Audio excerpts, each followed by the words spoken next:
जय महाराष्ट्र. काल शिवसेना उद्धव बाळासाहेब ठाकरे पक्षाचा जाहीरनामा जाहीर झाला. त्याच्यामध्ये अनेक महत्त्वाच्या मुद्द्यांवर पक्षाने स्वतःची भूमिका मांडलेली आहे. पण त्यातला सगळ्यात महत्त्वाचा मुद्दा आहे आरक्षण. आरक्षणाचा जो काही सगळा गोंधळ आत्ता चालू आहे, त्या गोंधळावर एकच उत्तर आहे, ते म्हणजे आरक्षणावरील 50% मर्यादा हटवणं. पण ही 50% मर्यादा आली कशामुळं, हा संशोधनाचा विषय. ही 50% मर्यादा आली ज्यावेळेस मंडल कमिशनने ओबीसींना आरक्षण देण्याचा निर्णय घेतला. त्यावेळेस एक पिटिशन सुप्रीम कोर्टामध्ये गेली. त्या पिटिशनला असं म्हटलं जातं, इंदिरा साहनी विरुद्ध सर्वोच्च न्यायालय किंवा इंदिरा साहनी विरुद्ध भारत सरकार, आपण कसंही म्हणू शकतो.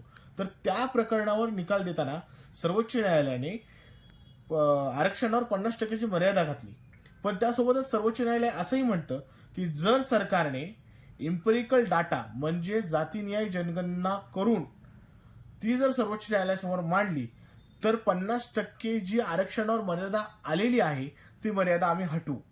पण सरकार, आत्ताचं केंद्र सरकार, इम्पेरिकल डाटा कोर्टामध्ये सादर करण्यास नकार देत आहे. आणि त्यामुळं ही गोष्ट होणं खूप गरजेचं आहे. कारण जोपर्यंत आरक्षणावरील 50% मर्यादा हटत नाही तोपर्यंत या देशामधील वंचित घटकांना, मग तो कुठल्याही जातीचा असू, त्यांना न्याय मिळणार नाही. त्यामुळंच हा मुद्दा सर्वात महत्त्वाचा आहे. याच मुद्द्यावर इंडिया आघाडीतील आणखीन एक प्रमुख नेते राहुल गांधी यांनी देखील आपलं मत मांडलेलं होतं की आम्ही सत्तेत आल्यानंतर जातीनिहाय जनगणना करून त्याचा डाटा सर्वोच्च न्यायालयामध्ये मांडू आणि आरक्षणावरील 50% मर्यादा हटवू. त्यामुळे हा अत्यंत महत्त्वाचा मुद्दा आहे. बाकीच्या अनेक लोक येतील आणि आश्वासन देतील की आम्ही ओबीसींना इथून आरक्षण देऊ, आम्ही एसटी एमटींना तिथून आरक्षण देऊ. तसं होऊ शकत नाही. कुठल्याही वंचित घटकांना आरक्षण द्यायचं असेल तर आरक्षणावरील 50% मर्यादा हटणं हे अत्यंत गरजेचं आहे. आणि त्या गोष्टीवर आतापर्यंत फक्त दोनच पक्ष बोललेले आहेत. एक म्हणजे काँग्रेस आणि दुसरी म्हणजे शिवसेना उद्धव बाळासाहेब ठाकरे.